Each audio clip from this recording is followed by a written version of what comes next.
Hello，大家好，今天是周末，ថ្ងៃនេះគឺជាថ្ងៃចុងសប្តាហ៍ចឹងថ្ងៃនេះខ្ញុំនឹងចែករំលែកបន្តអំពីកាលបច្ចុប្បន្នកាលកាលបច្ចុប្បន្នកាលនៅភាសាចិនចឹងនៅក្នុងភាសាចិនគឺទម្រង់ subject plus verb plus object ឬក៏គេហៅថា名词 plus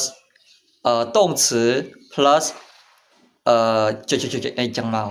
ចឹង object អាហ្នឹងវាជា object ឧទាហរណ៍ថា我写字，我写字写字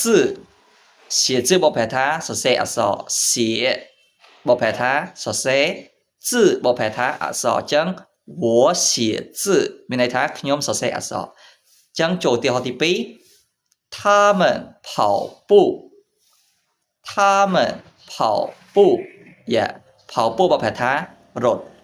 running ចឹងមានន័យថាពួកគាត់រត់ចឹងក្នុងឧទាហរណ៍ទី3我们上课我们上课上课បកប្រែថាចូលរៀនចឹងមានន័យថាពួកយើងចូលរៀនអូខេចឹងចូលឧទាហរណ៍ទី4他游泳他游泳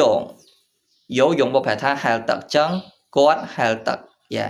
ចឹងវីដេអូគឺមានតែប៉ុណ្្នឹងទេចឹងចំពោះចម្ងល់របស់បងប្អូនអាចតម្លែងនៅក្នុង comment បានហើយយើងនឹងជួបគ្នានៅវីដេអូក្រោយបាយបាយ